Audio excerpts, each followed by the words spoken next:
Live from Minute Maid Park in Houston, Texas, Root Sports brings you Houston Astros baseball. Tonight it's Game 2 of this three-game series. The Astros are meeting the Boston Red Sox. Good evening. Bill Brown and Alan Ashby and Julia Morales will be joining us soon for Game 2 of this series. The Astros won a good, fundamentally played game, beating the Red Sox last night 8-3 in the opener, Ash. And they kick-started things with a lot of aggressive base running. I thought it was a solid game that had the defensive side mixed in as well. Well, they did steal a couple of bases last night, and they would be picking up the pace if they continued to do this for a while. Jose Altuve right there in the first inning takes off, steals it easily, and that sets up an inning as Carlos Correa punctuates things with a drive that turned into a sac fly. Could have been more, but the Astros got the run early in the ball game and were able to kind of run with that, though they fell behind for a brief time. They had some more running game later on as Jake Marisnick steals second base. The errant throw winds up kicking into left field, and Marisnick goes all the way first to third on that play. And that was a very exciting play for the club as it picked up a run defensively.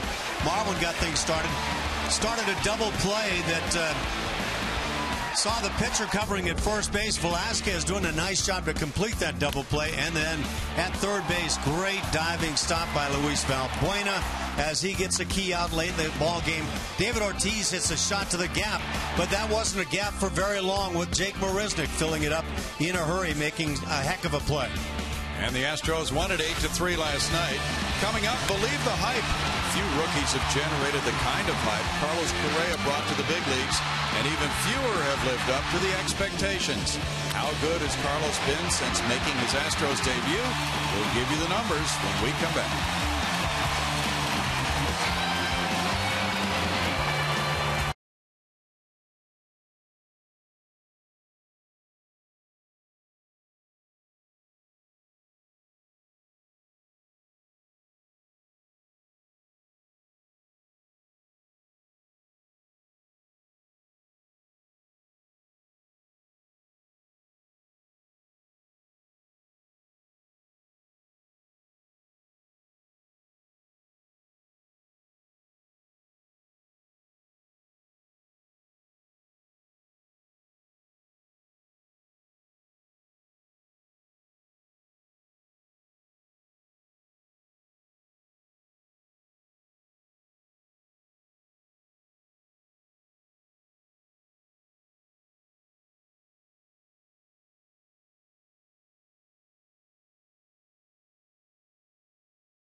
With 10 wins more than the Sox with 52 and 43 losses, 2 behind the Angels tonight and staying on their heels. And Carlos Correa is one big reason they're playing so well.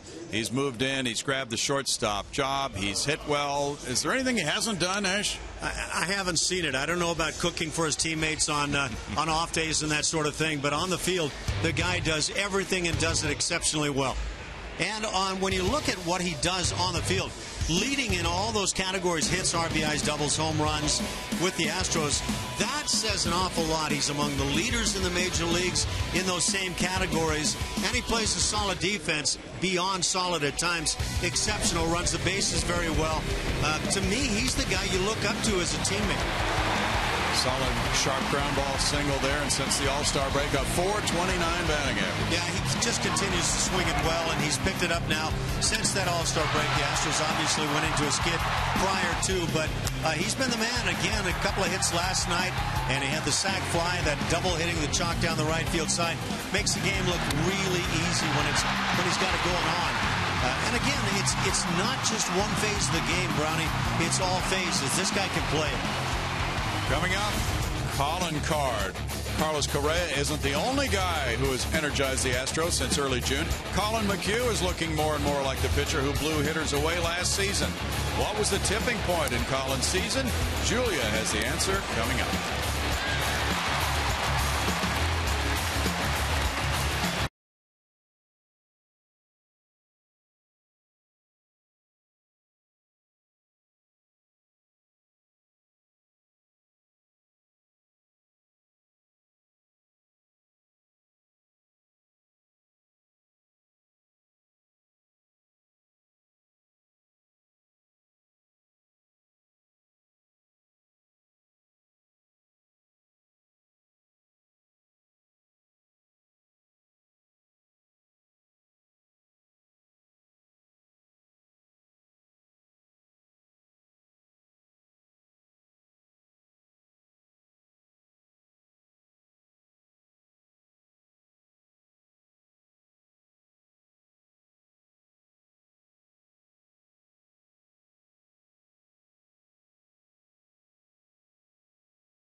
In Game 2, and the Astros looking to take the series tonight with right-hander Colin McHugh on the mound. He goes for his 11th win this season.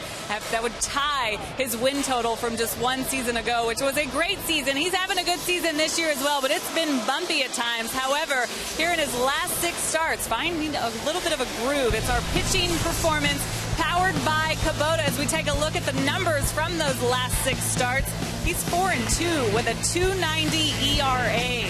Didn't allow more than 3 runs in any of those outings. Like I said, he's finding a groove. 33 strikeouts to just 12 walks. So it's definitely going down here recently. 6 starts ago was back in Colorado. He was pitching against his former team, struggling with walks that day, but obviously finding a lot more command here lately. He's dealt with a lot of traffic on the bases as well, a lot of base runners, but he's been able to get out of jams, doing a nice job in those tough situations. Vince Strawn, the pitching coach, has a lot of respect for this guy. Loves what he's seen from this guy on the mound. But guys, Brownie and Ash, we've seen Colin have to make some adjustments this year. The league kind of catching up with him a little bit.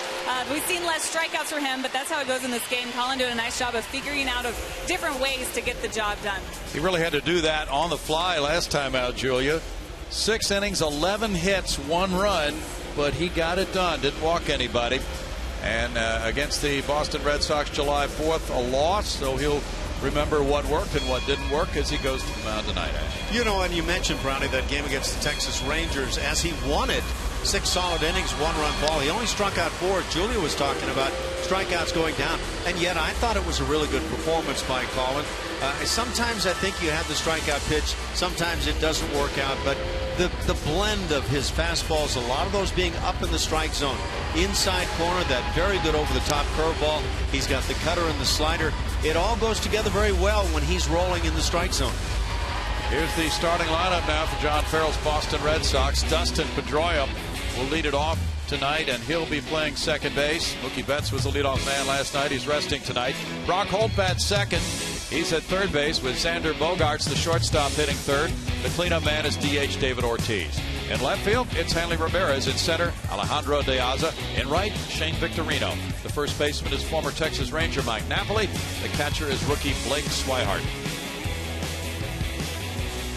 Defensively for the Houston Astros this evening, Preston Tucker in left, Jake Marisnick go getting them in center field, Colby Rasmussen right. Left side of the infield is Luis Valbuena and Carlos Correa. On the right, Jose Altuve and John Singleton. Jason Castro is firmly planted behind the plate.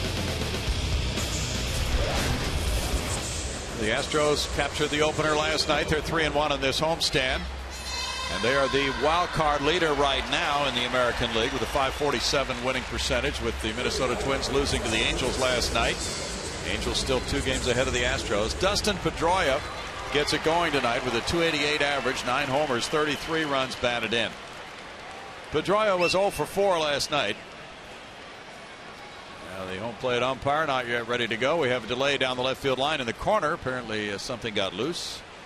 And the ball boy will head down there to retrieve it as Pedroia waits.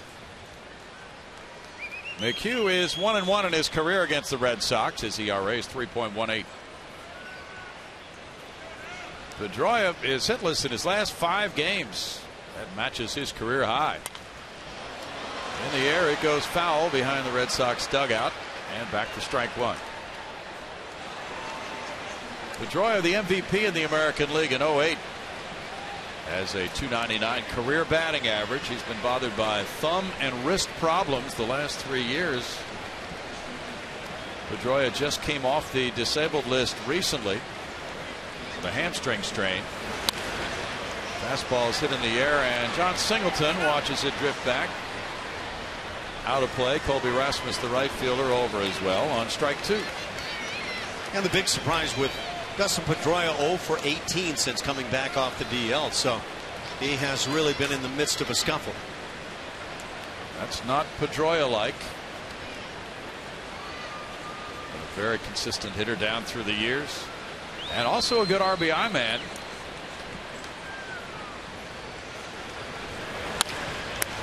Back to McHugh.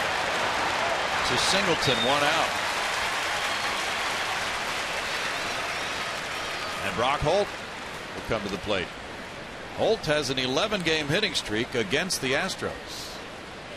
The Rice University product really seems to be swinging a hot bat whenever he plays Houston, to the tune of .377 lifetime. And for this season at .287, he has 2 homers, 22 runs batted in for Holt. Holt was 1 for 3 last night. The infield has shifted around, playing him to pull. And that's high for ball 1. Paul Emmel is the home plate umpire. The Astros and Red Sox have divided their 4 games against each other. In for a strike, and it's 1-1.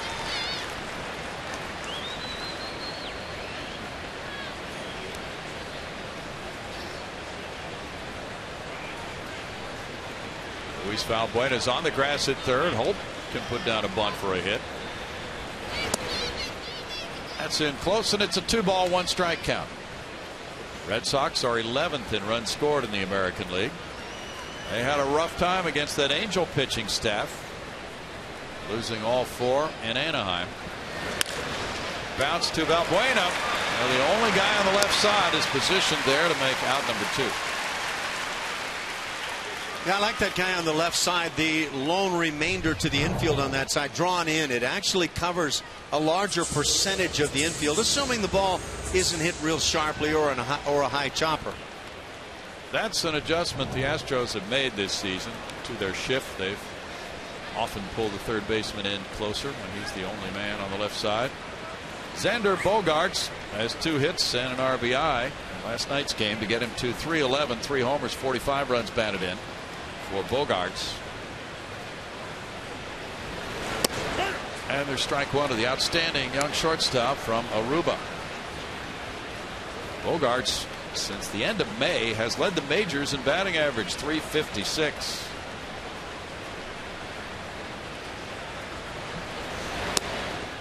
Off the plate, and it's a 1-ball, 1-strike count.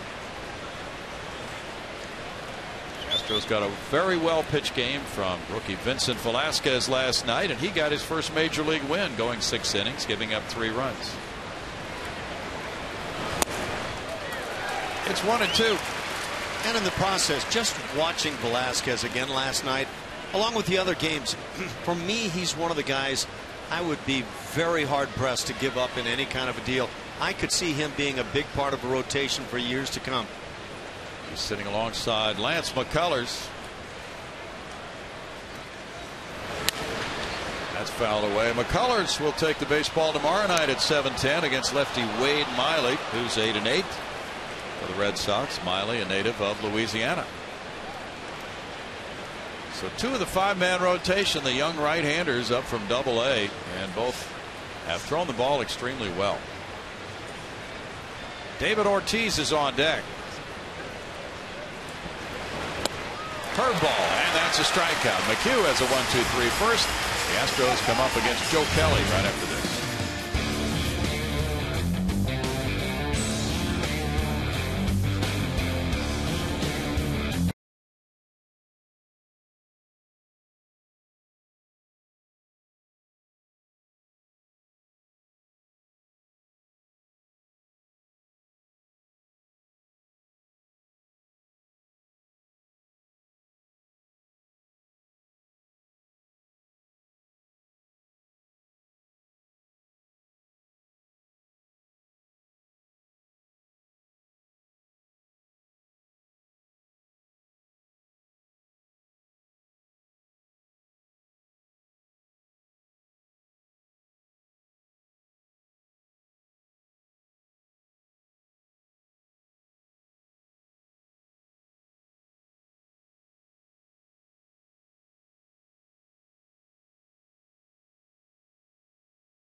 To you by Southwest Airlines.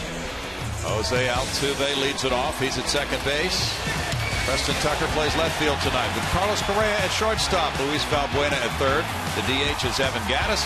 In right field, Colby Rasmus at sixth, followed by first baseman John Singleton, center fielder Jake Marisnick, and catcher Jason Castro.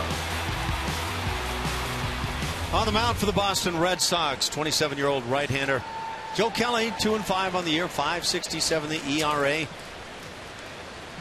Made a start against the Astros previously, worked just 4 innings in that one, allowed 7 hits and 7 runs. All of those earned. So not a lot of success there to look back on against Houston. Jose Altuve on a 5-game hitting streak. Lines to Pedroia. A scorcher for out number 1. So 1 pitch, little defense needed. Let's look at the rest. Hanley Ramirez in left, Alejandro Diaz in center, and Shane Victorino's in right on the infield. We'll look at that left side of the infield. Apparently, well, we'll get to those guys in just a moment. Preston Tucker is the batter. Tucker did not play in last night's game. At .259, he has 6 homers, 23 runs batted in. And there's ball 1 upstairs from Joe Kelly. Kelly's fastball averages just about 96 miles per hour.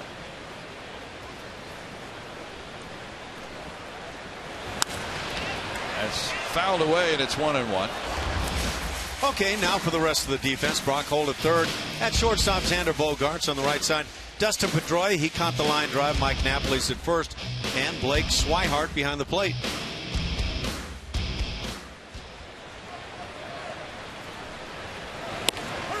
Kelly was just promoted from AAA Pawtucket for this start. He had been sent down to the minor leagues. He had made 4 starts. And for the Paw Sox, he was 1-1 with a 2.84 ERA. His last major league start came June 23rd against Baltimore. He rides that one up high, and it's 2-2. And he is replacing last night's starter and loser, Brian Johnson, who has been now sent back to the minor leagues to make room for Kelly for this start. In tight, and it's a full count on Preston Tucker.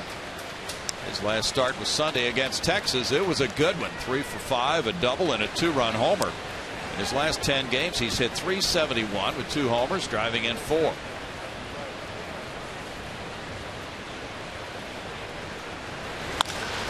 cracks this one high to center field. De Aza way back. That ball is really hit well off the wall, and now it's going to be over the wall for a home run for Preston Tucker. Number 7. Tucker with a shot. 24 runs batted in for Preston Tucker. 1-0 Houston. Wow, that's a bold, and we've talked about Preston Tucker and that home run power the other way. This one just slightly left of straightaway center field. Young man can rock it pretty good. And let's take a look at our Super Mo presented by Mattress Firm and take a look at this massive swing. And I was just talking, Brownie, about Velasquez and my impressions on him. Preston Tucker is another guy that I'd sure hate to lose in some deal. He's a good-looking young talent. Carlos Correa follows. There's strike 1 to him. 291, 8 homers, 25 runs batted in for Correa. Well, that's a thundering blast by Tucker to get it started for the Astros.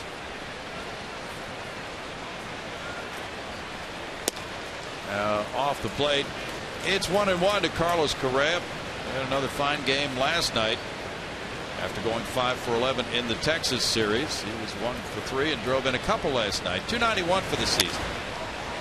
That's fouled away, and it's 1-2. If you like to look at home run swings like I like to look at home run swings, let's view it again right from the side there. That solid front leg that he hits on this particular pitch. We've seen him at times on the low pitch go down and bend both knees, but he just locked up and laid the wood to it. 2 balls, 2 strikes to Correa. Correa's on a 6-game hitting streak, hitting .400.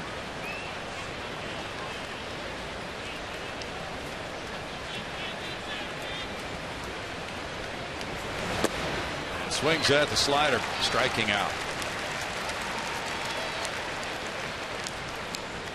Kelly gets out number 2 and moves along to face Valbuena next.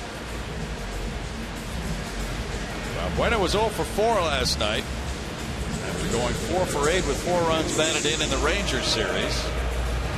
Luis with a .205 average has gone deep 19 times to lead the club. He's driven in 40.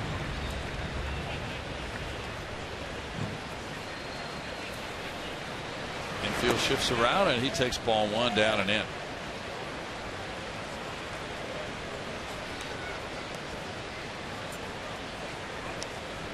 The Astros are 6-9 in the month of July. The Angels have gone 12-2 in July. It's 2 balls, 2 strikes. Over the weekend, after tomorrow night's finale in this series, the Astros will be in Kansas City, and then the Angels will come here next week. A strike makes it 2-1. So there's some exciting baseball ahead right in this ballpark, and Arizona will follow the Angels.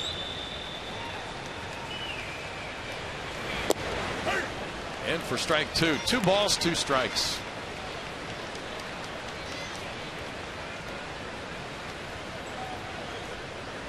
Now they shift the infielders. Brock Holt is going to move over on the first base side of second. Xander Bogaerts is the only infielder between second and third.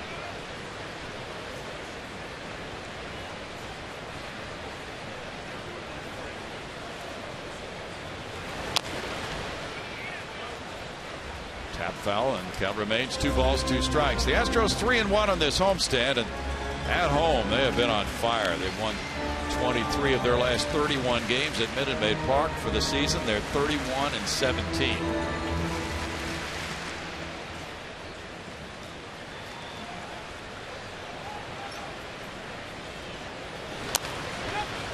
That's rolled foul by Valbuena. Red Sox have had major problems on the mound. Their ERA is the highest in the American League, 4.50. And their starting pitchers have had that same kind of a struggle with a 4.87 collective ERA, the highest in the league. John Farrell was quite a major league pitcher, and Carl Willis is his pitching coach. Valbuena strikes out.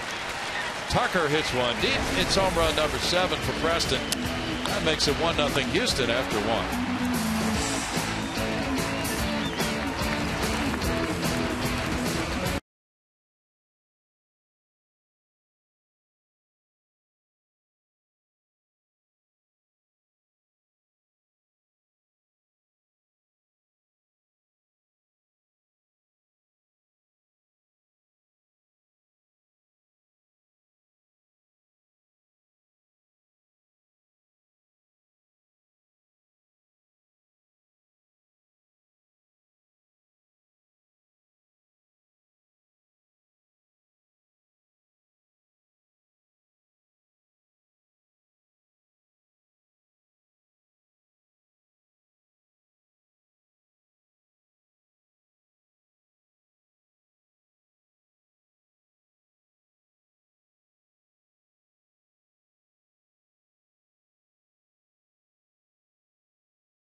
Get the new steak and egg breakfast burrito at Jack in the Box. It's not your basic breakfast burrito. Also brought to you by Orkin, pest control down to a science. And by Southwest Airlines. Book your low fare now at southwest.com. Dollar hot dog night here on the club level at Minute Maid Park. The remodeled club level, with the hardwood floors and with the new concession stands on the Mazda club level at Minute Maid Park. 1-0 the Astros lead it on the home run by Preston Tucker. David Ortiz steps up to begin the second. And the shift is on as usual for Ortiz. And tight, strike 1 call. 233 for Ortiz, 16 homers, 45 runs batted in. Ortiz was 0 for 4 last night. That snapped a 17-game on-base streak against Houston. It's 1-1. Colin McHugh shooting for win number 11 of the season. Dallas Keuchel has 12 wins. Their 22 combined wins right now are the most by any pair of teammates in the majors. Fouled away, and it's 1-2. The Red Sox have lost 6 in a row.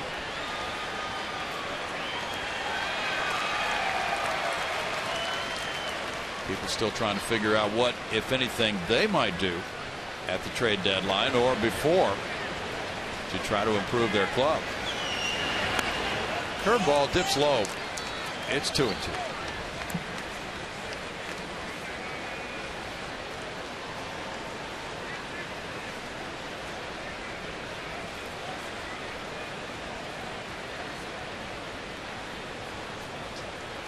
You know that trade speculation's gotten rather intriguing here recently.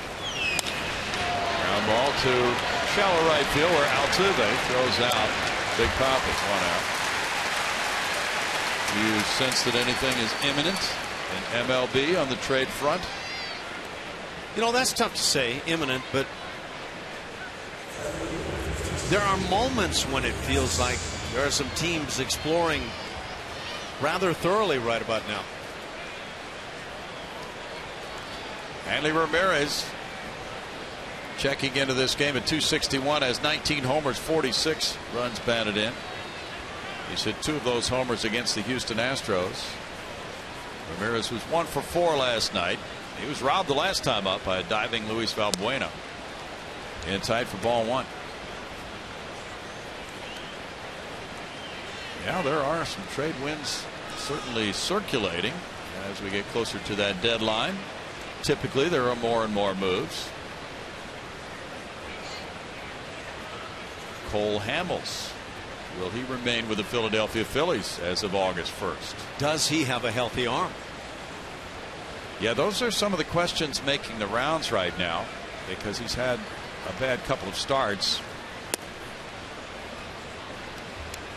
2 balls, no strikes, and certainly with the salary for Cole Hamels the next 3 years, that bears checking out.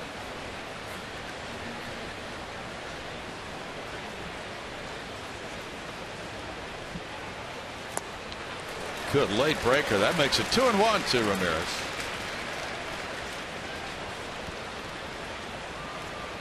Very helpful when you don't have to come with a straight 4-seamer when you're behind 2-0 in the count. And Colin is really good with that cutter slider that he throws.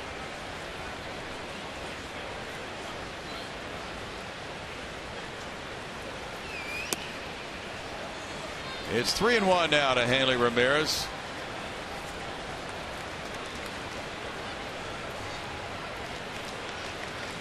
Ramirez was a shortstop for most of his career. He's made the move to left field this year. And he's played third base as well. Off the plate, and there's a 1-out walk to Hanley Ramirez. Cole Hamels is making $23.5 million a year through 2018, Ash.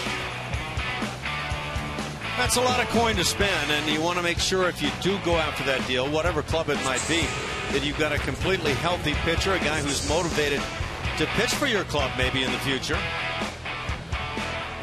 But he's been quality in the past, that's for sure. The Texas Rangers reportedly are in hot pursuit of Cole Hamels. You know, when I hear about that kind of a deal, that talks to next year and the years to come, not this year. Right. Alejandro De Aza had 2 hits last night and 3 at-bats. He loops a line drive to right. Colby Rasmus in, reaches down, and he comes up with it. There's a throw back to first. No double play. Out number 2. There was a little delay with the umpires waiting to see if he had possession. But he was ruled to have caught it for out number 2. I guess who's left in between when that's the case? It's the base runner. Let's take a look at the strike zone now. Strike zone presented by M.D. Anderson. That curveball breaks right down near the knees.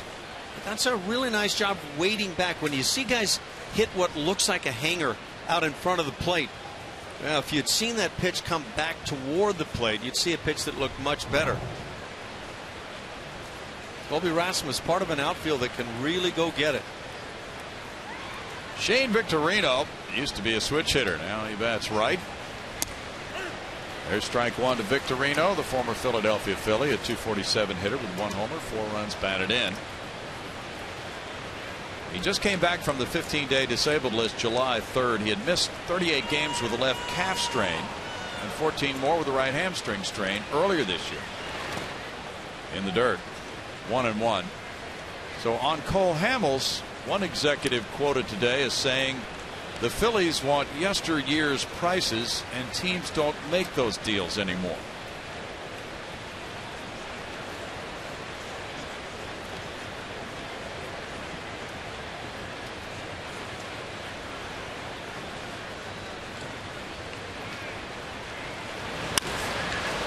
To left field. Preston Tucker back a few steps. To end the top of the second inning with no runs, no hits, and a man stranded. 1-0 Houston.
celebrate Craig Biggio at the Biggio Hall of Fame weekend presented by Coca-Cola from July 31st to August 2nd. Giveaways throughout this weekend include a Craig Biggio Hall of Fame bobblehead, replica pinstripe jersey, and a replica Hall of Fame plaque, each to 10,000 fans. For more information, visit Astros.com or call 1-877-9-ASTROS today. It's around the corner, guys. You bet. Thanks, Julia. Evan Gattis leads it off, 1-0 Astros. Taking strike one from Joe Kelly. 243 for Gattis, 15 homers, 55 runs batted in. Last night he was the left fielder. He went 0 for 3 and drove in a run to get him to that 55 category, which leads the club. The curveball for Kelly is outside. 1 ball, 1 strike. Kelly, part of the St. Louis Cardinals when Jeff Luhnow was running the draft in 2009. He joined that club. It's a 2 ball, 1 strike count now. And Kelly last year went from St. Louis to Boston in the John Lackey trade along with Alan Craig in July. He's 27. It's 3-1. Kelly's from Anaheim, California, went to UC Riverside. He was 10-5 with the Cardinals and a 2.69 ERA in 2013. Fastball's in for a strike, and it's a full count.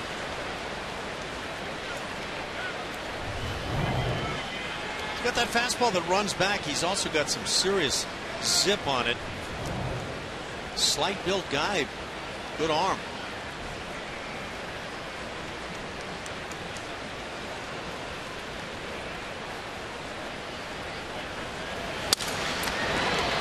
First baseman is right there, Mike Napoli. Take care of out number 1. Will be Rasmus to follow. Well, as you talked about Rasmus and his defensive value, we've seen that, and his positioning has been interesting the last few games. He has 12 homers, 31 runs batted in, a .233 batting average for Colby. Primarily, almost always a center fielder in his past, and I've been impressed with his willingness to play both of the corners, and he plays them well. That's in for a strike. One of the guys who has scouted Joe Kelly has said he has a really good fastball. He tends to keep it low, but we've seen him come up with it as well tonight so far. Body size, that's the early Roy Oswalt. Yeah. The scout felt that if he went with more four-seam fastballs and threw the ball upstairs more often, he could get more swings and misses.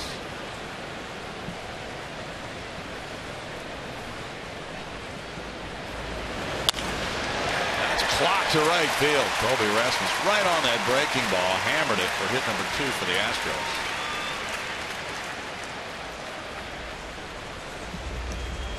And again, it's the curveball. Colby goes out and gets it before it works its way down a little further. But when you see a hitter get out there, it looks like quite the hanger. The glove of the catcher was right there at the knee guards.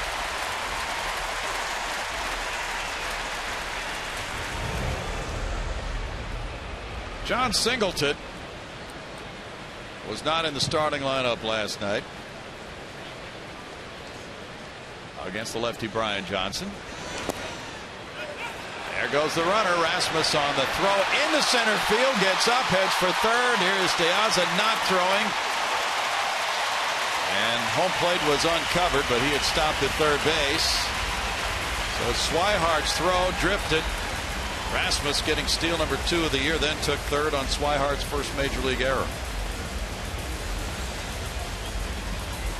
Colby's not a kid anymore, but he's running well. You get a little drop down there and throw it from the side. The ball wants to run. In this case, it got yanked instead. Correction, that's a wild pitch, not a stolen base. Infield in now. Singleton takes, and it's 2-0 to John.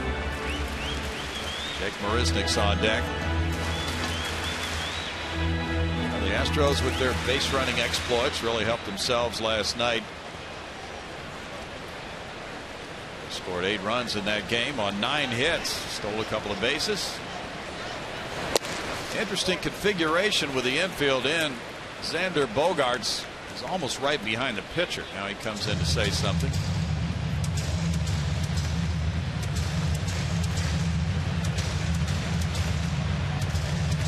Just a little bit to the pitcher's right, and it's 3-0.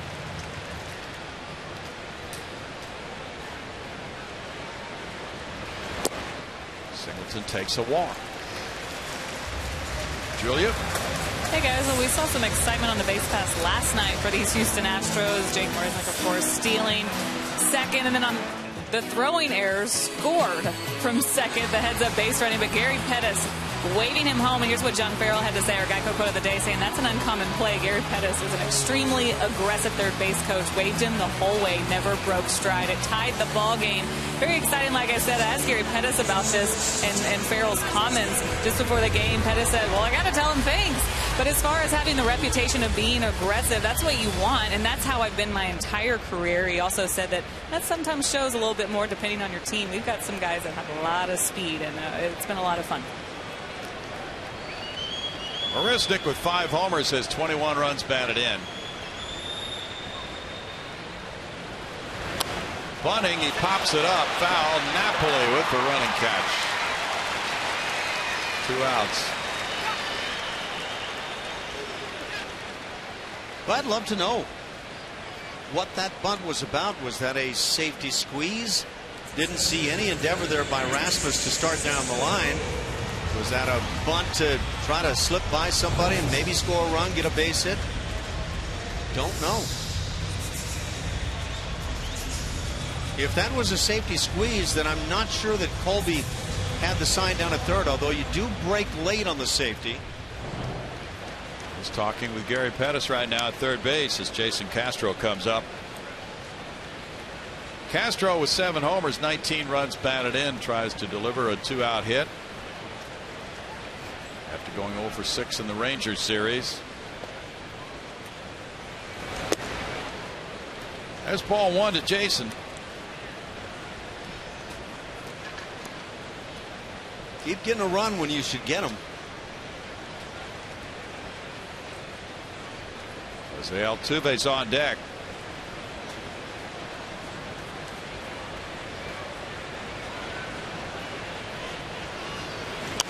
Castro fouls it. 1 ball, 1 strike. The Astros batting average has really improved with runners in scoring position. It was 241 coming out of the All-Star break, and they've brought it up to 249 entering this game.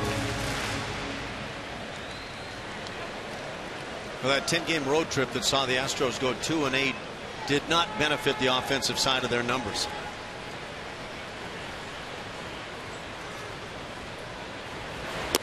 Castro takes it, and it's a 2-ball, 1 strike count.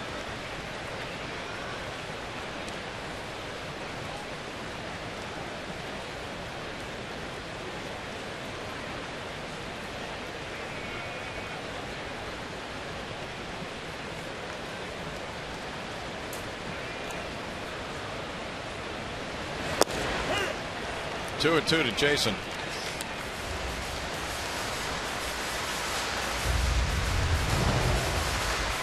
Little running heater, started inside, run it back to the edge. Can't do it better. Greg Maddux would still be pitching if he could pull that off. The Astros are now second in runs scored in the American League, 423.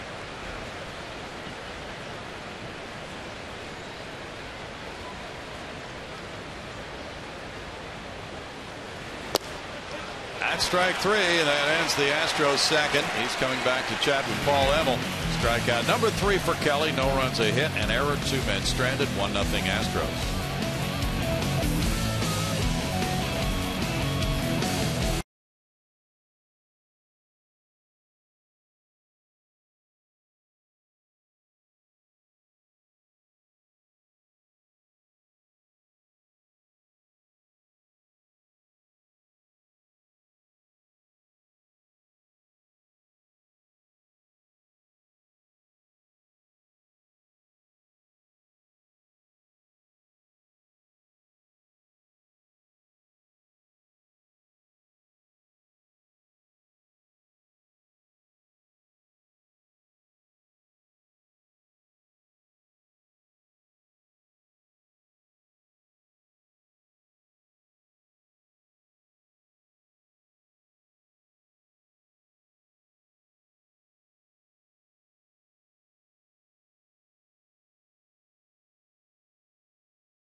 local Honda dealer.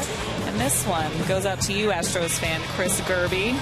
You should be able to get this one. Maybe not. It's kind of tough. Signed out of Venezuela at 16 years old. Twice finished in the top 20 in National League MVP voting. One of 3 Astros to hit 30-plus homers, 110-plus RBIs in 2000. See, this is more recent. You got to tweet at Ash and Brownie up there your answers, and we'll have the answer later in the broadcast. Guys? Thanks, Julia. We have a really tough one for you tomorrow night. We've been forced to work a little bit harder on these because our fans do not want easy questions. We bring what they demand, right? We attempt to do so. Mike Napoli steps up.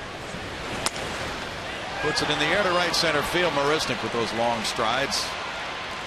Makes it out number 1 on 1 pitch for Colin McHugh.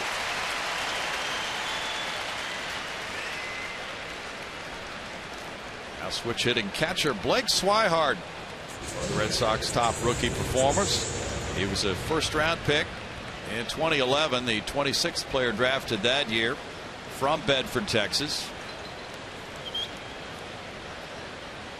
Christian Vasquez made an impact last year, but he has gone down with Tommy John surgery this season. That's opened the way for Swihart, a .237 hitter with 1 homer, 11 runs batted in. And that's strike 1. Ryan Hannigan is still considered to be the number 1 catcher, but Swihart is not the typical backup. He's going to play more often than most backup catchers in the big leagues. That's the plan. Grounded to Altuve. Over to Singleton. 2 outs. And Dustin Pedroia will follow. Pedroia grounded back to the pitcher in the first inning. Before the game, the Astros honored the memory of longtime scout Walt Matthews with a special pregame ceremony on the field. He passed away last year at the age of 79. He worked for the Astros for 51 years, longest in franchise history. Strike. There's the plaque presented. Astros president of business operations, Reed Ryan, Jeff Luhnow there. And there is Jackson. Looking in memory of his grandfather. The 11-year-old grandson of the late Walt Matthews throwing out the ceremonial first pitch tonight. Paul Ricciarini, also, who's been a veteran pro scout in the Astros organization for many years, took part in the ceremony. He was a close friend of Walt Matthews. Credited Walt with being a major influence on his career. Swing and a miss. Pedroia is thrown out to complete the strikeout. That's number 2. Here's the first pitch by Jackson. Hopefully a major league star on his way. 1-0 Astros.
for the best Friday night fireworks show in town. That's presented by Marathon Oil Corp. The next Friday night fireworks show, Friday, when the Astros take on the Diamondbacks. For more information, visit astros.com/fireworks, or you can call 1-877-9-ASTROS.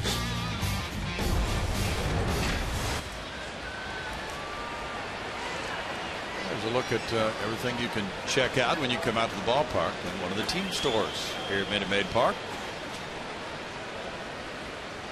Jose Altuve leads it off, 1-0 Astros. Breaking pitch is high, ball one. He lined to second, leading off the Astros first inning. He had been 3 for 3 with a homer in his career against Kelly, and that was a grand slam off Kelly last season in Boston, when Colin McHugh beat Joe Kelly 8-1 in that game. Dexter Fowler also went deep off Kelly, who gave up 7 earned runs in 4 innings in taking that loss last year. Fouled away by Altuve. 1 ball, 1 strike. We're getting answers in, of course, on the "Who am I?" question, Ash, but people are also taking this opportunity on Twitter to ask us other things rather than answering the question. Seen a lot of right answers. Yes. Fans are very knowledgeable. Whoa, he got drilled high. Altuve hit by the pitch. It looked like it got him in the left rib cage.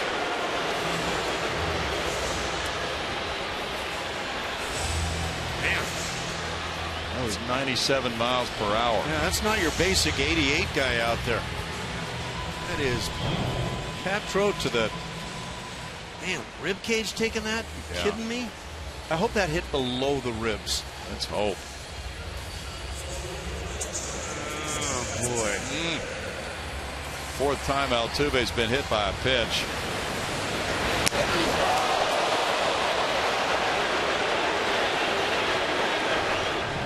Well, let's see if he takes off for second. Preston Tucker, the batter. Diaz moves toward left center. There's ball 1 on Tucker, who ripped a home run near the 404 sign and over it. First time up. And that's ball 1 to him. Good running count here for Altuve, should he choose to test the arm of Swihart.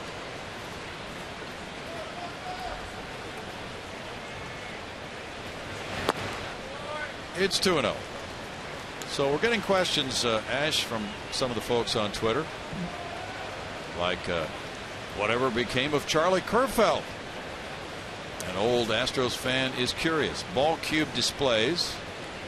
Loved his sense of humor. Well, he is scouting for the Philadelphia Phillies, and he has been for many years. He's kind of one of the big boys in that front office. Yes. Highly respected scout.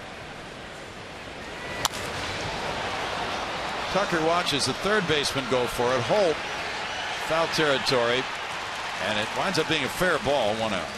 Our TXU power player is Carlos Correa. I have a feeling we might do that over and over through the years. Look at what they've done with the fastballs this year on Carlos Correa. They've tried to come in. They've missed over the heart of the plate, yes. And the off speed, typically down and away. That's the standard scouting report for just about anybody. But Carlos has shown that he can take that inside heat and turn it around in a hurry. He can also take the down and away one last night, doubling off the chalk down the right field side. Carlos Correa has some unique abilities, and I imagine they'll be trying for a long time, finding out ways to get this guy out consistently. He is the only shortstop in the last century to hit 8 homers in his first 34 games in the majors. There's a throw over to first. Altuve diving back. And also the 8 home runs is the most hit by an Astro within his first 34 career games, regardless of position.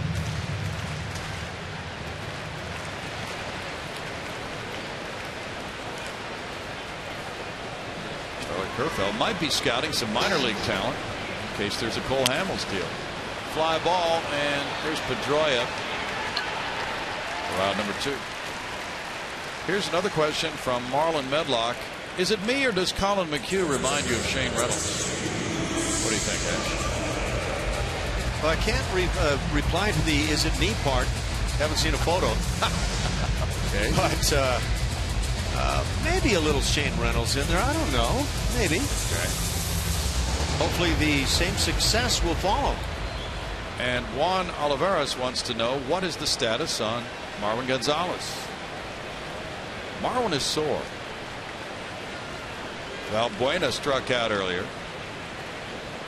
Who wouldn't be after that game? Altuve takes off. Swihart's throw right on the base, and he guns him down. No runs, no hits, nobody left after 3, 1-0 Astros.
Orbit today, who had a nice little tea party out down the left field side.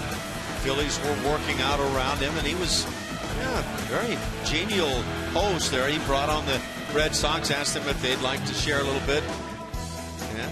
Big Poppy, David Ortiz, came in for a little something, but he doesn't want to take the tiara. I'm not sure why. But that Orbit is quite the host.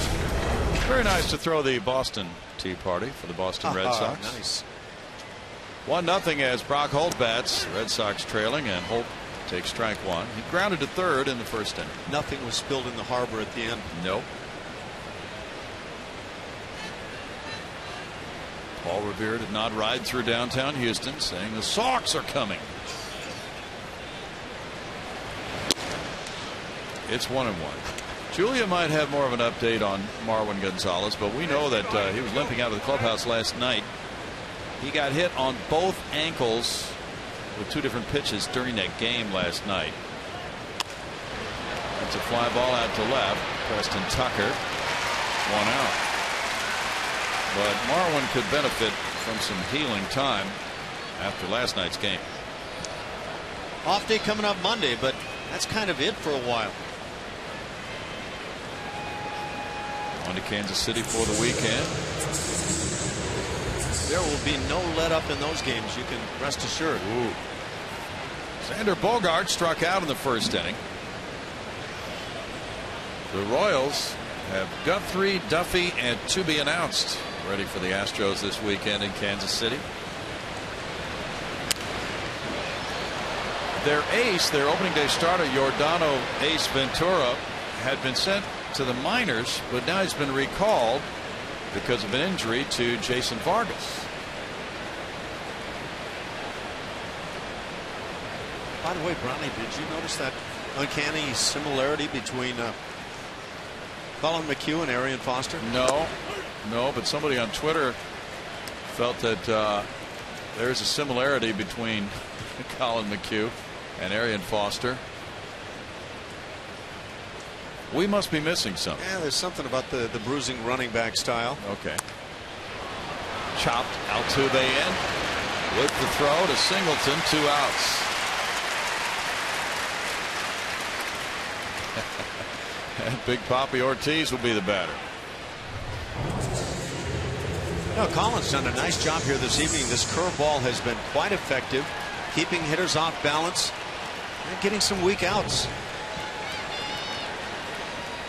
He just really took a low pitch and lifted it, but it didn't go very far. Collins not evasive at all in his responses to the media, is he? No. I'm just trying to be a good teammate. There's strike one. That was good. Yeah. Swing and a miss. No balls, 2 strikes.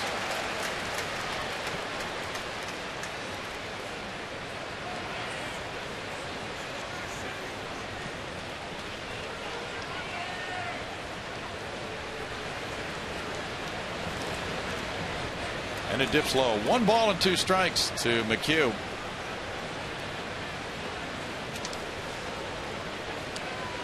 Since he joined the Astros rotation in April of 2014, Colin McHugh has gone 21-14 with a 3.44 ERA.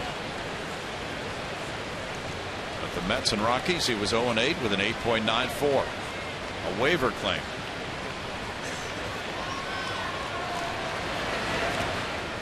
In the dirt, 2 balls, 2 strikes.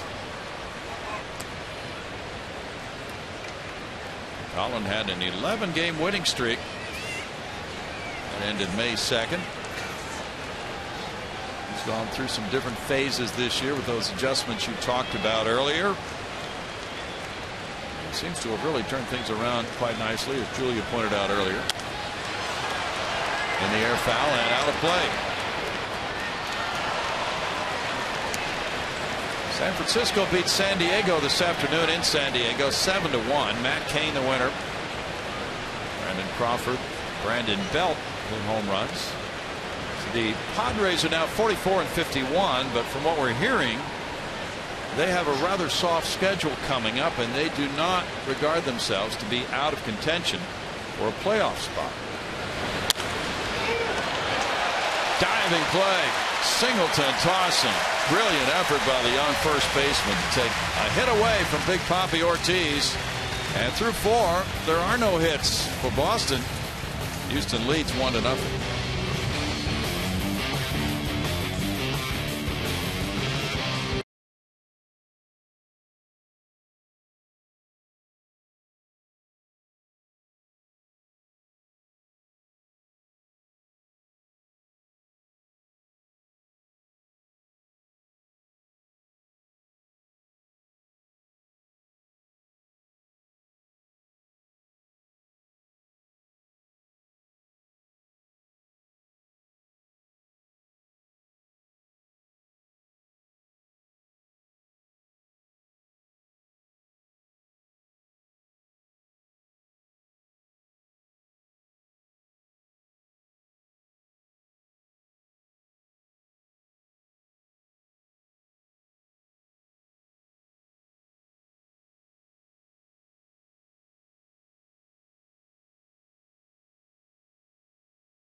And the Red Sox being from Boston, a New England team in town. I'm with Dominic Susi, the executive chef here at Minute Maid Park. I want to talk to you. We talk food, my favorite segment of all. But with Boston in town, you guys have something special for the guests here. We do. We've kind of catered to the guests. We have a nice New England style clam chowder and the notorious Boston lobster roll. So it's a half-pound of lobster on a traditional New England style pull-apart bread.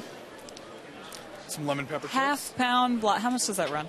It's 8 ounces of lobster meat with the bread and everything else. It's probably roughly 1.5 pounds of food. That looks amazing. You said $18 for that plate? Probably worth it.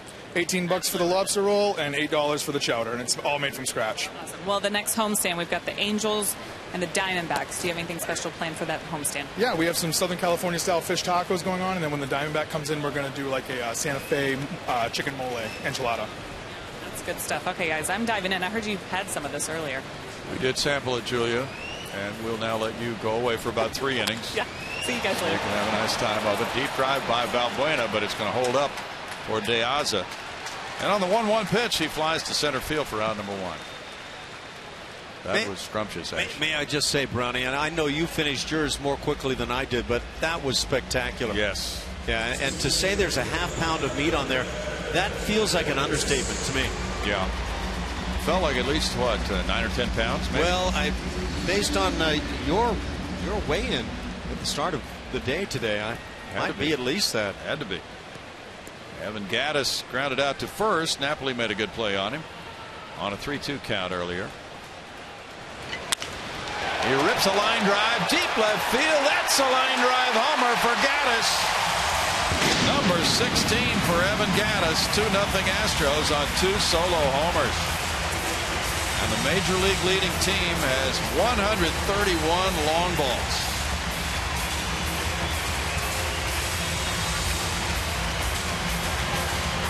Nothing majestic about that at all. Just a bullet to the seats. That's the second home run Gattis has hit off Kelly. A little surprised he could handle the pitch down that much, but he handled it quite handily. That's a hot one. That guy, good play. Generally likes that pitch up around the bill of the cap. Rasmus fouled it there, strike 1. Second homer for Gattis, rather, against the Red Sox this season. And the crowd is buzzing. The Astros flexing their muscles. Preston Tucker hit a long one back in the first inning.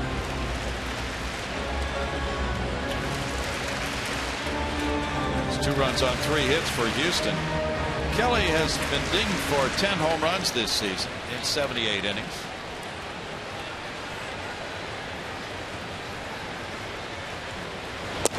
In tight to Rasmus. 1-1 from one former St. Louis Cardinal to another. Detroit leads in Detroit over Seattle 8-4 at the end of 6. 1-2. And some think that by Friday the Tigers should identify whether they're willing to trade David Price and perhaps Yoenis Cespedes or not. They're 1 game under 500 right now. In the dirt, and he checked his swing. It's 2-2. If they do decide to trade David Price, that's going to be a most interesting time ahead. Friday on up to the trade deadline on the 31st. You know, there aren't that many aces legitimately in Major League Baseball. David Price is without question an ace pitcher. And he is a rental headed for free agency. The left fielder comes in. Hanley Ramirez with the running catch. 2 outs. Johnny Cueto is out there and thought to be very much available as well. So we get down to these 2 guys, and there's some major building blocks for the contending teams, Ash. Yeah, you're talking about a couple of 29-year-olds. David Price having much the better season, but keep in mind he's playing for certainly a better club than what the Reds have been putting out on the season. I don't know if there are question marks about Johnny Cueto and health and whatever. I don't think there are any question marks in any direction about David Price. John Singleton walked on 4 pitches earlier. Line drive to right, and that is caught by Victorino. Hard hit ball. And the Gattis home run makes it Houston 2, Boston 0 after 4.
trade two promising young players for a half of a season for Randy Johnson in the push for a World Series championship in 1998.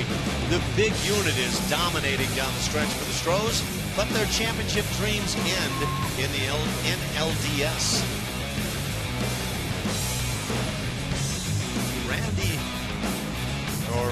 Kevin Brown came along and was just a little too much.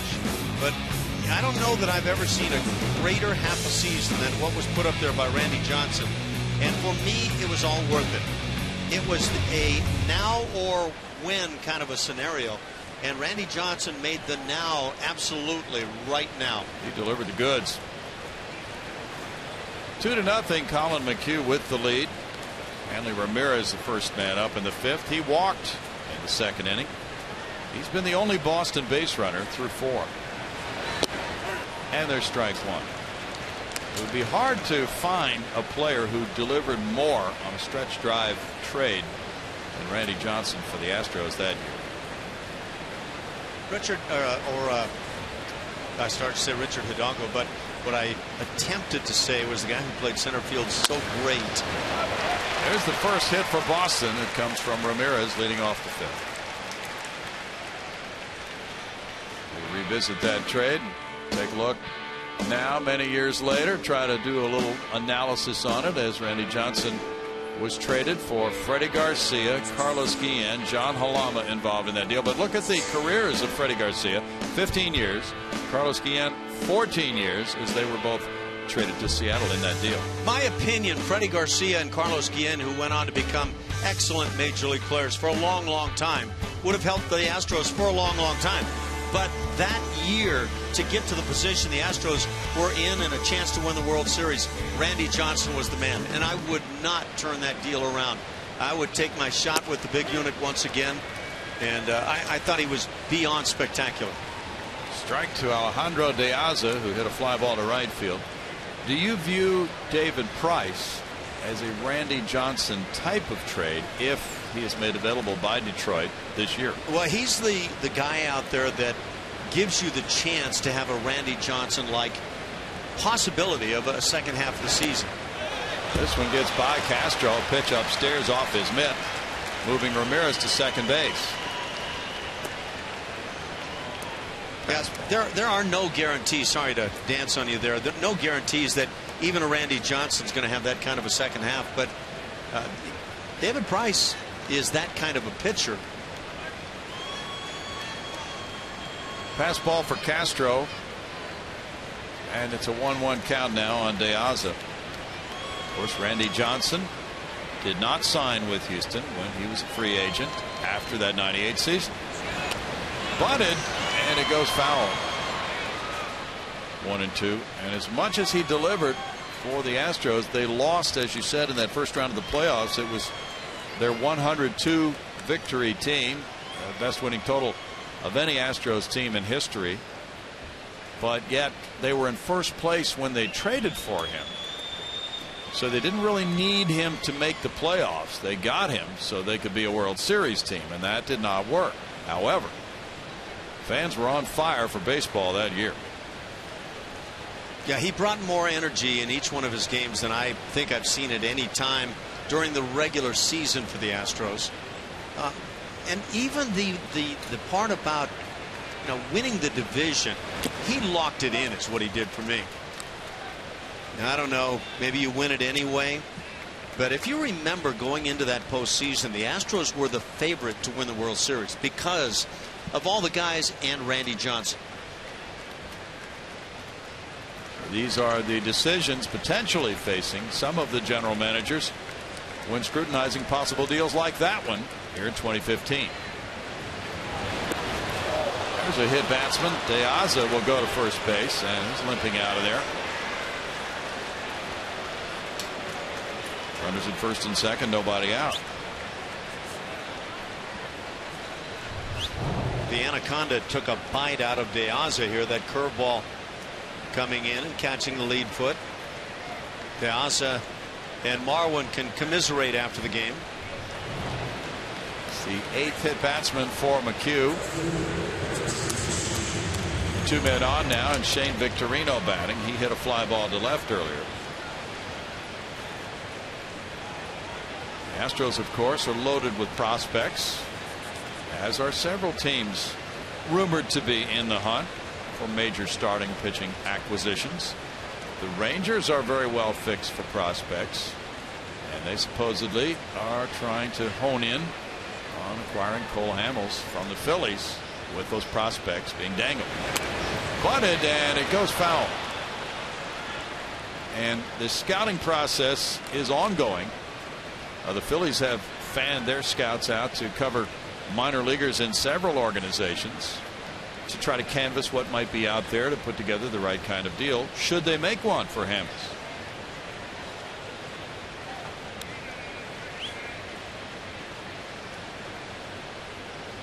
You know, there are probably going to be some guys traded who haven't been prominently mentioned.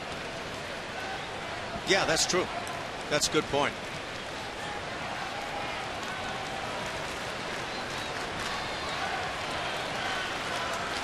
Reds may have more trades coming than just the one that they might make for Johnny Cueto. 1 ball, 1 strike. They have Mike Leake. Leake pitched well again today for them. And 1. And they have the closer, Aroldis Chapman. I keep kind of thinking about the Cleveland Indians and that starting pitching staff of theirs. Would they be willing to part with one of those guys?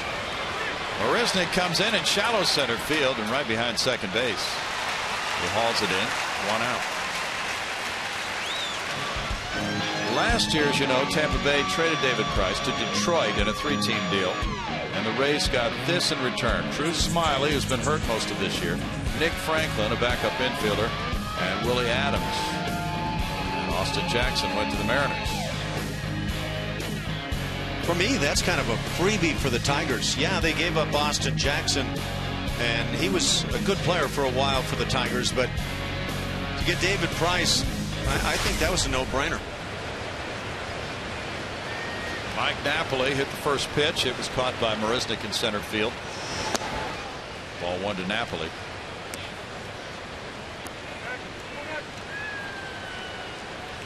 The Tigers are not thought to be in a position to want to rebuild, but rather to restructure.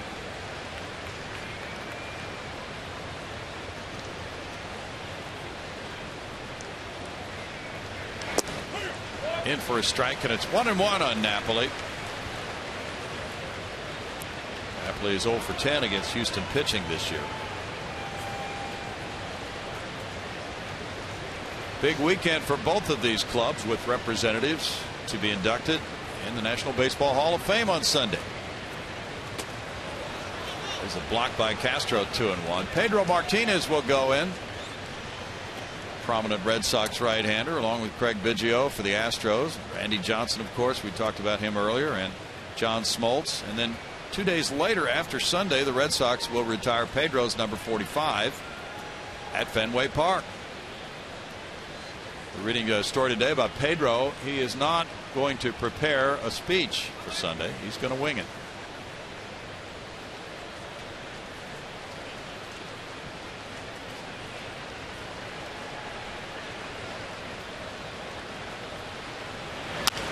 Ground ball third. Albuena backed up to get the hop. Rifles to second. Altuve guns to first. Stretched by Singleton. Double play. That took some doing.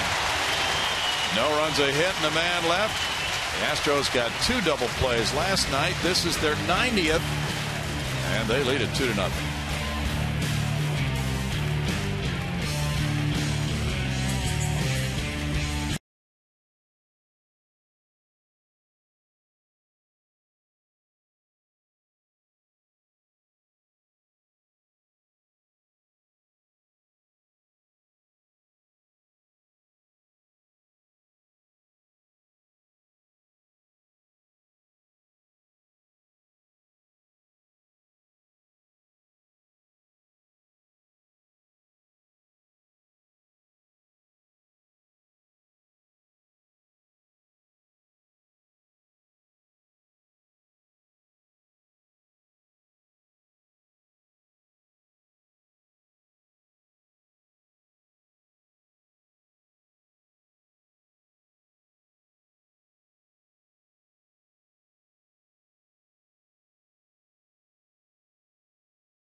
Napoli running, he had time. Then watch the pivot.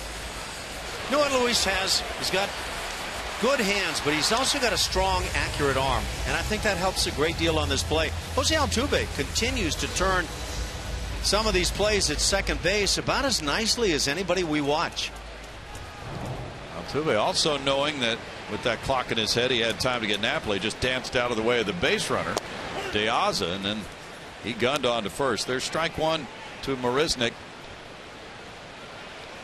Jake fouled out on a bunt try with 2 men on in the second inning. That's a laser inside to him, and it's 1-1 for Joe Kelly.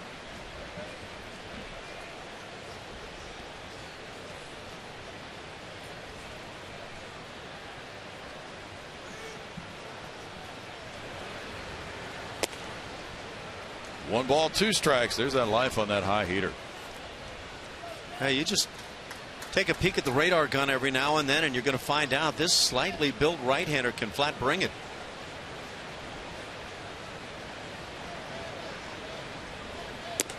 And with that, as you pointed out earlier, these two right-handers are similar. By the way, through 5 innings, Colin McHugh has needed only 58 pitches. Kelly realizing he's up against it tonight so far. Strike 3 call. He gets punch out number 4. Julia. Hey guys, as Jason Castro comes up to the plate here, AJ Hinch was asked about his catcher before the game and some of the struggles that Castro's had at the plate. He said swing a little bit inconsistent for him. It's a struggle going between mechanical and approach. It's a little bit of everything when it comes to Castro. But one thing he's been impressed with is that he doesn't carry his offense over to his defense, doing a great job behind the plate, continue to do so. And that's one of the toughest things about being a catcher. There's a lot of things that he still does great back there behind the plate, guys. He fouls it back, strike 1. By the way, Julia, do you have any further information on Marwin Gonzalez other than he's sore? He's sore. I got that too. He told me that's one of the worst games he's had because he's never been hit by a pitch more than once in a game. He said, I can't believe that happened twice, but he was fine. 0-1 to Castro. Castro was caught looking back in the second inning.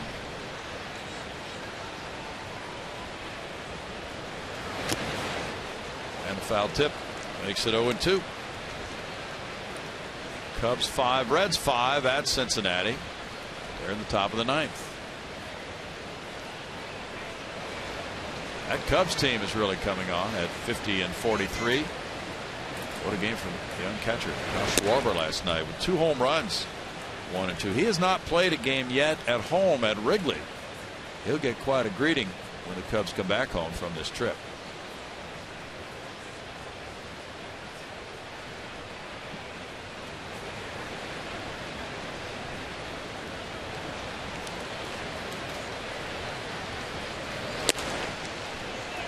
Two balls, 2 strikes. That is a lively fastball. 97 on that one.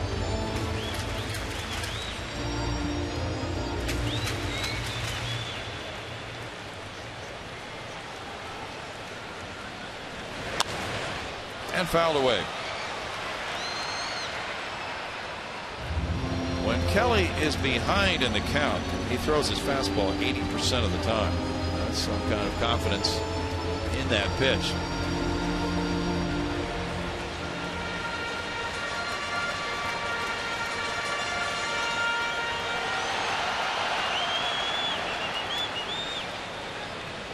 Cincinnati beat the Cubs in game 1 of that doubleheader earlier today, 9-1. That's the game Mike Leake pitched. Castro's down on strikes, number 5 for Kelly.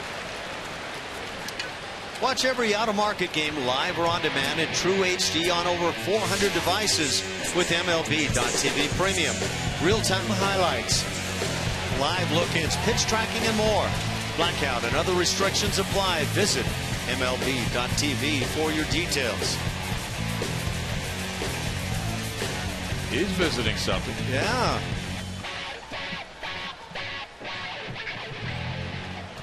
Jose Altuve lined to second, and he was hit by a pitch.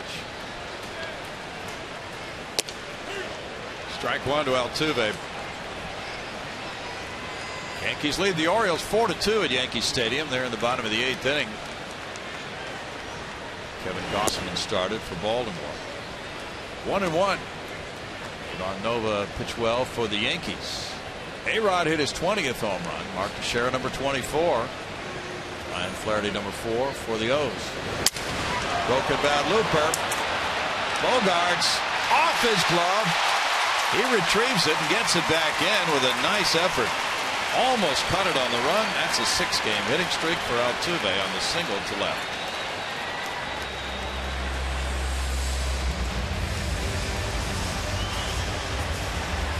Now that fastball got deep in the kitchen, just not quite deep enough to keep it from staying out of the reach of Bogarts. Nice effort by Bogarts. And he got to it. Just couldn't hang tight. He showed some range on that pop-up. Now he's a good-looking young player.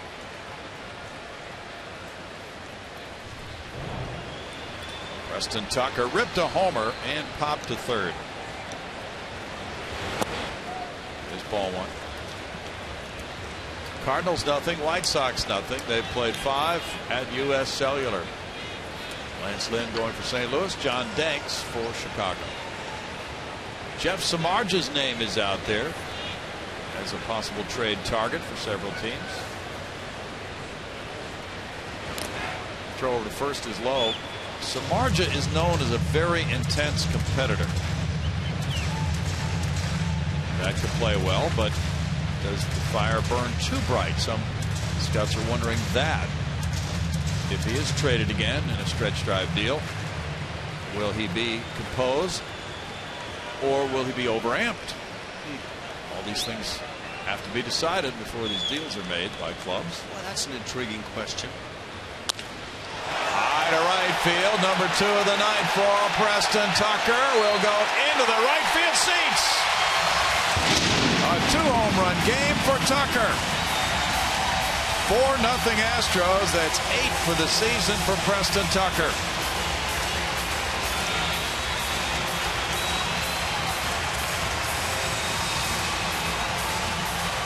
Well, when that bat comes alive, that makes a lot of difference to this offense.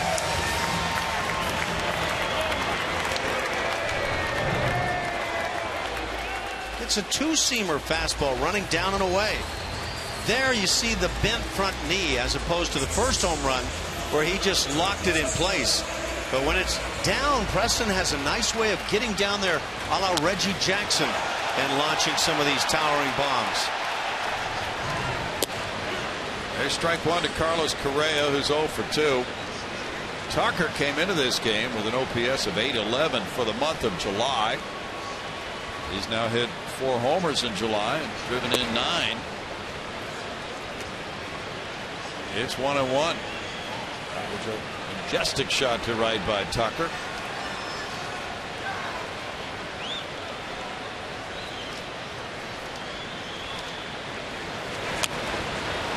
Fouled off his body. 1-2 to Correa.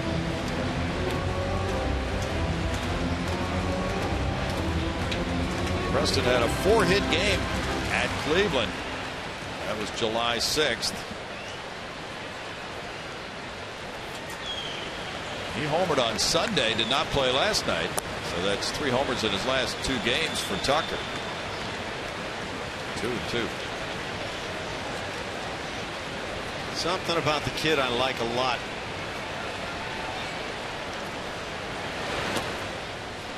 Full count to Correa.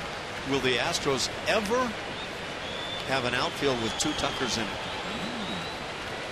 His brother Kyle was a high draft choice. Has already started his pro career. That's an interesting thought to ponder.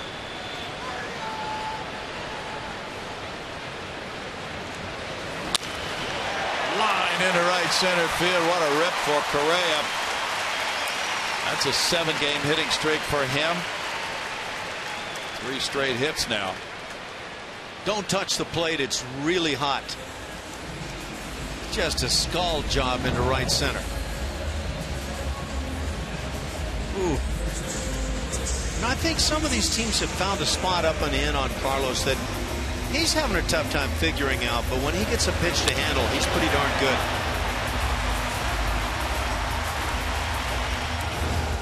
Ball came shooting off his bat. Now Carl Willis, who took over as the pitching coach when a change was made from Juan Nieves during the season. Well, you just won't see better than that. A lot of guys can take a good swing here and there, or maybe often. This guy gets his share.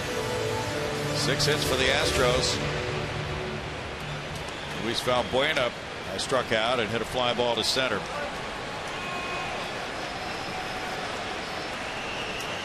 Three long balls for the Astros tonight. And the throw goes over.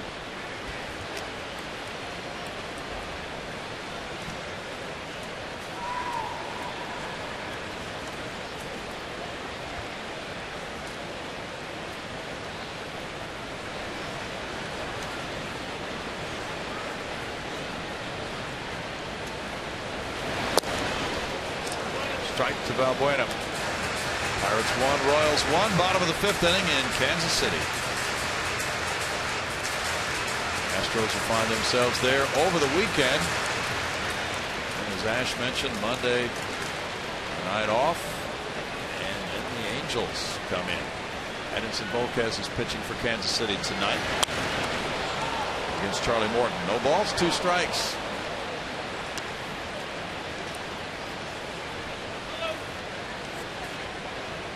Jed Lowry's beginning his injury rehab assignment tonight with AA Corpus Christi. They're home against Midland. He's been out with that torn ligament in his right thumb since April 28th. The plan is for him to play third base tonight and then rest tomorrow. He'll probably play 5 or 6 innings tonight. Rest tomorrow and be back on the field Friday night. In the air behind the plate. And out of play. Still 0-2. And then how long will it take? Not sure. Probably at least a week of getting in bats and getting some plays in the field for Jed Lowry before he's able to return. Yeah, I think the Astros basically have said probably in that typical range of getting 30 to 40 at bats. So he should be back somewhere near the trade deadline.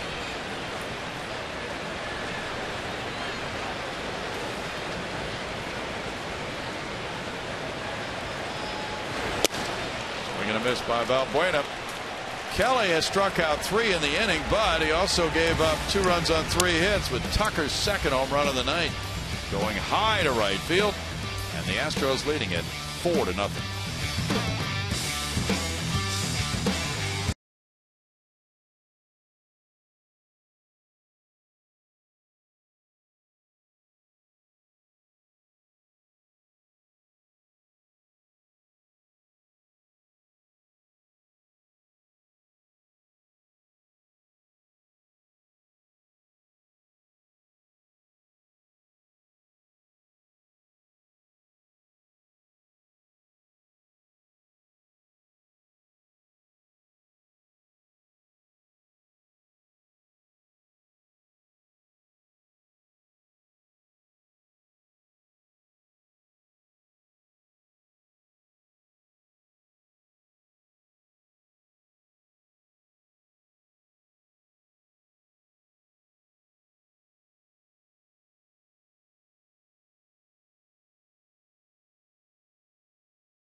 Southwest Airlines. Book your low fare now at southwest.com. And by Geico. 15 minutes could save you 15% or more on car insurance. Visit us at geico.com or call 1-800-947-AUTO. Inside Minute Maid Park, where the Astros have really been sizzling and the fans have been growing in their attendance. It's 4-0 tonight. The Astros leading it behind Colin McHugh. 2 home runs from Preston Tucker. A long ball from Evan Gattis. We go to the 6th inning. Only 1 hit on the board for Boston. Blake Swihart takes strike 1. He bounced out in the 3rd. Rangers got 2 in the 9th today at Colorado to beat the Rockies 10-8. Out into shallow center field for a looping single. Swihart is aboard.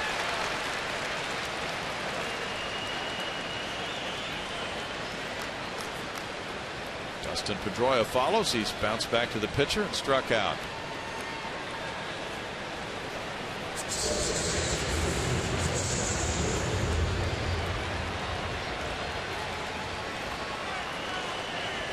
Martin Perez started for the Rangers today in Colorado, giving up 3 earned runs in 6 innings. Tanner Scheppers wanted in relief.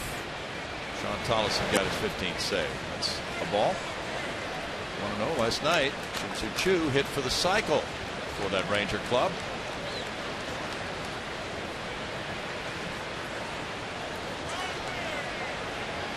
And the Astros will be paying them a visit in early August. Strike 1-1. Earlier we talked about David Price, and we talked about a lot of other trade possibilities. Cole Hamels, the Rangers reportedly are interested in Hamels. And the reason given is that Yu Darvish has a couple of years remaining on his contract, and they would like to pair those two together in their rotation. Fly ball out to right center field. This will shoot the gap and go all the way to the bullpen fence. Swihart around third. He's coming home. Throw goes in towards second. It's 4-1 on the RBI double by Pedroia.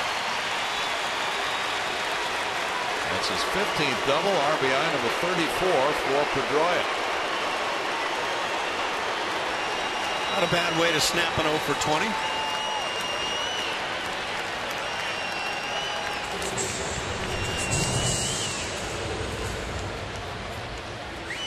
Fastball didn't even find the plate, but Dustin Pedroia found the fastball.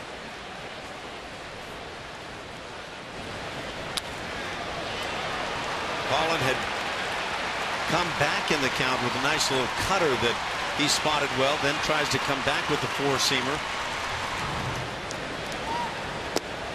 Strike 1 to Brock Holt. Holt is 0 for 2.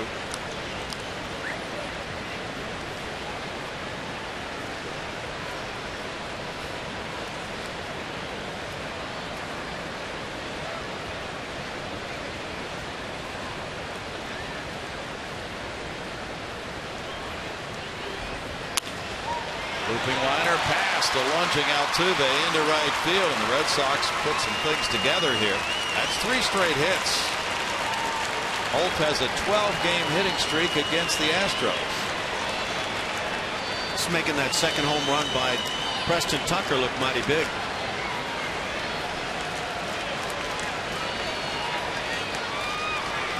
Only 64 pitches for McHugh. 45 have been strikes. He and Jason Castro talk it over before Bogart's bats.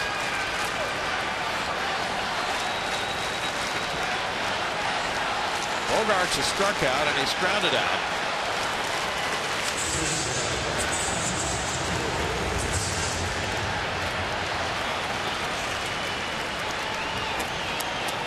It's a good Wednesday night crowd here.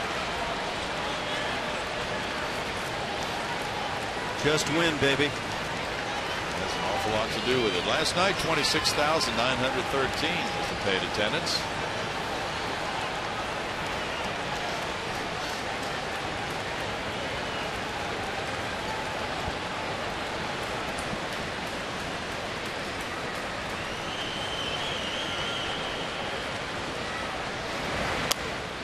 That's foul ball. The Astros' home attendance average for 48 dates is 25,413. They've drawn 1,219,000 coming into this game tonight.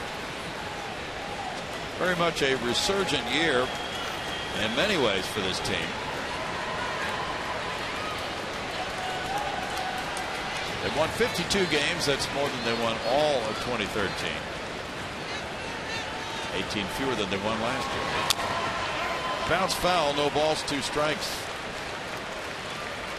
This is game number 96. So 66 games remaining after tonight. If they were to win tonight, that would be 53 wins, and then you split the remaining games, 33 more.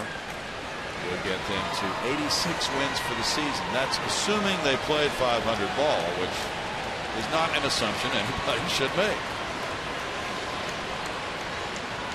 But 86 wins might be a playoff victory total. Probably more wild card than division title, right? Yeah, weather permitting, this Astros club will come home from Kansas City Sunday night and play here Tuesday with just 62 to go. 100 games tucked away. Fouled away.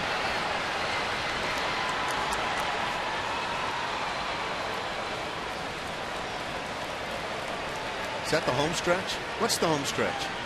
Oh boy, that's tough to come up with that in a year like this one.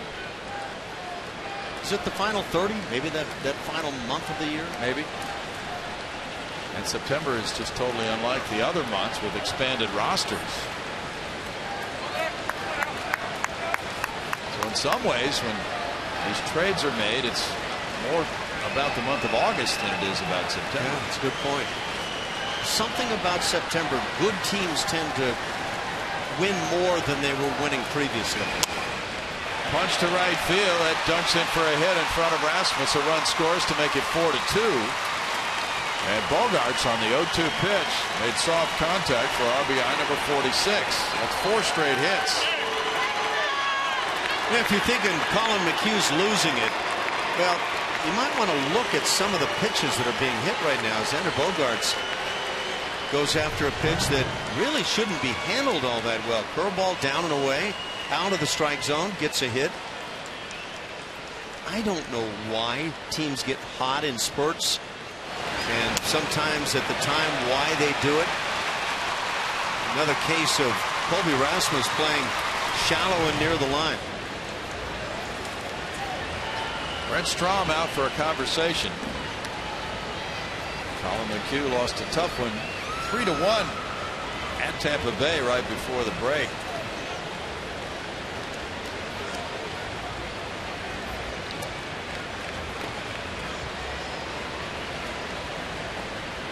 Chad Qualls is warming up.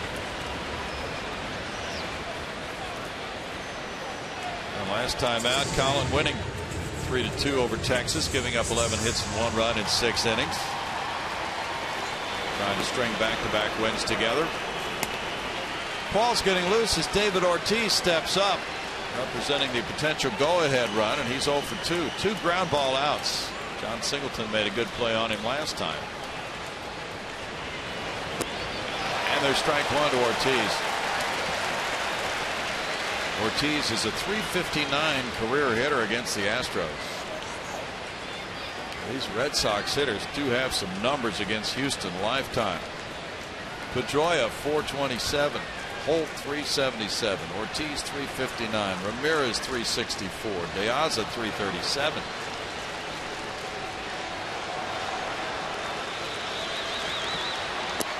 Inside, 1-1 to Ortiz. Final score from Atlanta today was the Dodgers 3, the Braves 1. Mike Bolsinger with a fine game to go to 5-3. Maybe he's the Dodgers Game 3 playoff starter if they make it. Kenley Jansen got his 17th save. We were wondering that last night. It would seem that a trade for a substantial starting pitcher would be in order for the Dodgers, because even though their ERA looks good, it's been primarily Clayton Kershaw and Zach Greinke out of rotation. Fly ball to right. Altuve, infield fly, and there's the out. 1 down after 4 straight hits.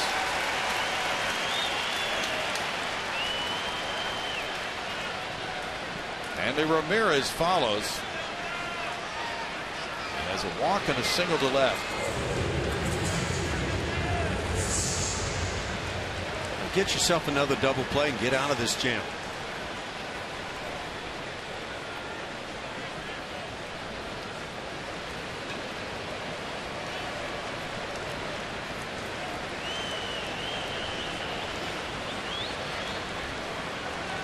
McHugh is 13-8 lifetime at Minute Maid Park. This one gets away from Castro. The runners advance without a throw. Now the potential tying run is at second base with one out in the inning. Yeah, I don't think even Jason Castro could give you an answer as to what happened here. Just a right down the middle kind of curveball, and not sure that it even hit pocket of the glove. Let's see where this hits. Right up there on the toe. Second pass ball of the night for Castro. That's his 5th of the year. Potentially costly.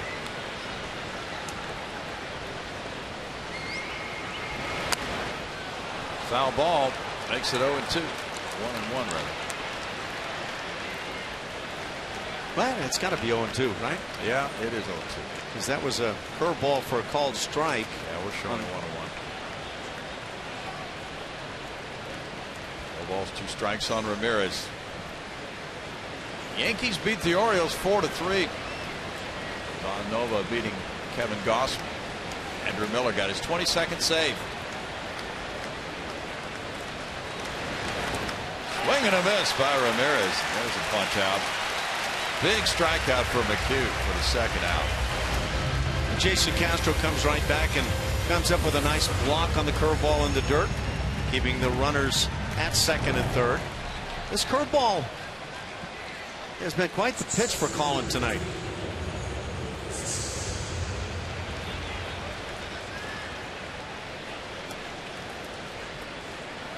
So he gets that key out, the second one, with that runner down at third still there, and so a chance to come out of the inning, still 4-2. De Aza hit a fly ball to right, and he was hit by a pitch. Infield is shifted around.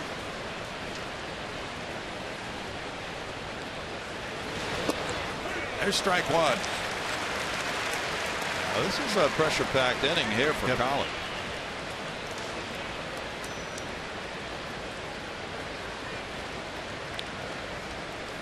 Against his curveball, the batting average is 189 this season. He's got a good one, no question. Foul back. No balls, 2 strikes. And there might be another curveball coming here for Mr. De Aza, who signed with the Dodgers in 01, and he was taken in the Rule 5 draft by Florida. The White Sox claimed him on waivers. He had some good seasons for them. Boston got him in a trade in June. Robbie Ross is warming up, a left-hander for the Sox.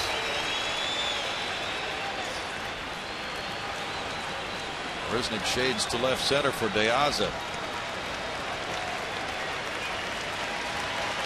De Aza faced the Astros as a member of Baltimore earlier this season. Fouls it back.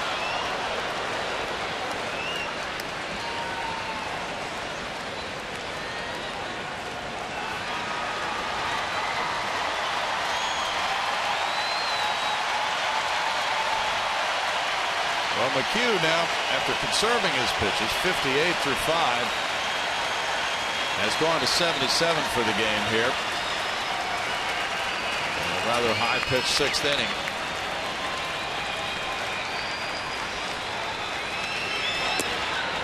Upstairs 1-2.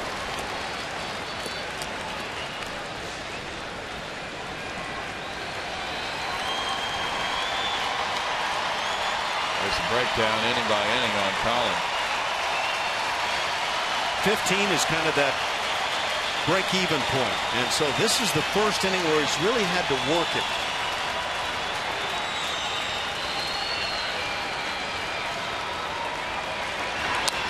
Grounded foul.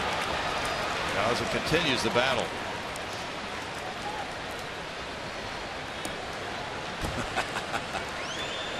little bit longer arm.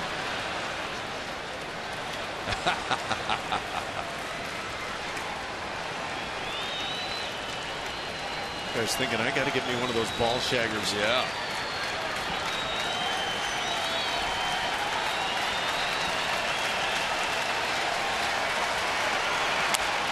In the air to left field. Tucker underneath it. Outstanding job with runners at second and third. And 3 in a row retired by McHugh to limit the damage to 2 runs on 4 hits, leaving 4-2 Astros.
Solo home run in his last at bat that headed out to the Crawford boxes, and a catch nicely made by a fan here. His name is Jeremy, and I'm with him now. You've got the home run ball. You got to take me through. The ball comes off the bat. What are you thinking? I'm shocked, honestly. It's the first time you come to the game, you expect to try to get a home run ball, but when it comes, you're pretty nervous. So I was nervous. I'm just glad I made the catch. You did make the catch. No bobbles or anything. And Gaddis is pretty strong. And you did not have a glove. How'd that feel? It hurt. It still hurts. I think my thumb's going to be a little bruised for a little while. Worth it, though. Was that? Absolutely worth it, though. Yes, ma'am. We need to pay attention as another one might head up this way. Thanks for being up with us. Thank you. Guys, back up to you. Pop up off the bat of Gaddis, caught by Napoli. So he's probably day-to-day, Julia, as we all are. Let's take a look at this. I think he got a little hand assist there from his buddy. Proud possessor of a home run catch. And now after that first out here in the home 6th inning, that's going to be it for the starter Joe Kelly. 5 1/3 innings, and the Astros lead it 4-2. We'll step out and rejoin you after this.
It's now time for our AT&T call to the bullpen.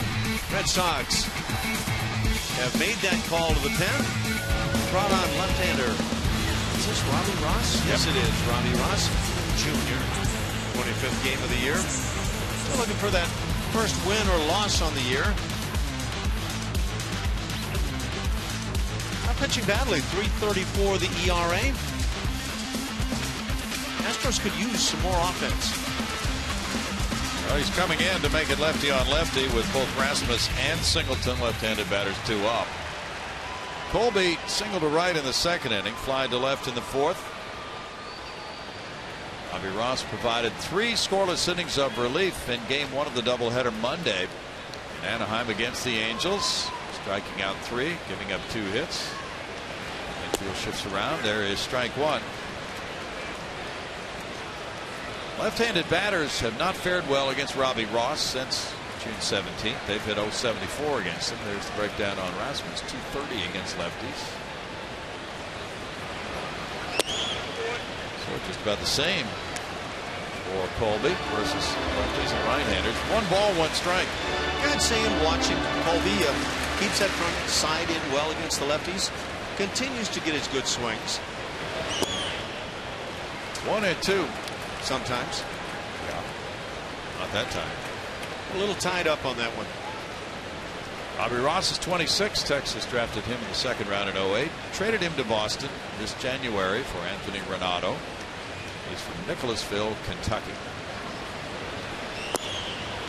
He gets a strikeout. 2 outs. Joe Kelly in 5 1/3 innings allowed 6 hits, 4 runs, walking 1, hitting a batter, and fanning 6.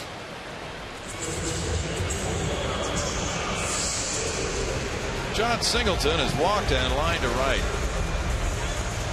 I was impressed with the arm of Joe Kelly. Good arm. A lot of baseball people don't like that smallish pitcher, but I don't find that it makes much difference. In fact, a lot of the really good arms are on the smaller guys. Roy Oswalt was pretty good. Absolutely. And I had that discussion, we'll call it. It was at times an argument with a long-time, highly thought-of scout that thought Roy Oswalt was never going to pan to anything because he was too small. Okay. 1 ball, 1 strike. Draft Jonathan Broxton then. Yeah, there you go. I mean, you can get the big guys, and Jeff Juden may still be available. 1-2. Jeff was a first-round pick of the Astros. You'll find a lot of those big-bodied guys that do draw the attention. How about John Roush? Wow. 6'11" is big. Qualifies. Fly ball left center field, chasing Ramirez back. He can't get it. That one's off the end of the wall and now into second base. Opposite field double. Singleton hit it back in the corner. Well, the wall juts back toward the bullpen fence, and Singleton gets his second 2-base hit. How Big Johnny hits it well.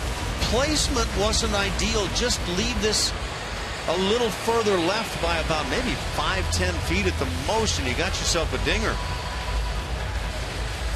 Good job, John. Everybody is looking for more and more of this from John Singleton. Yeah, that could be a very positive sign to hit the ball well to left center. You bet. Jake Marisnick would try to advance him. He's 0 for 2. He fouled out on a bunt try, and he struck out.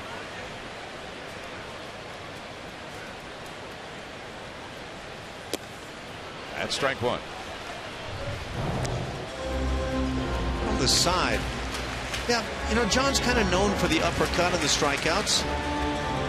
I didn't feel that that was an enormous uppercut there. Got the barrel fairly directly to the ball.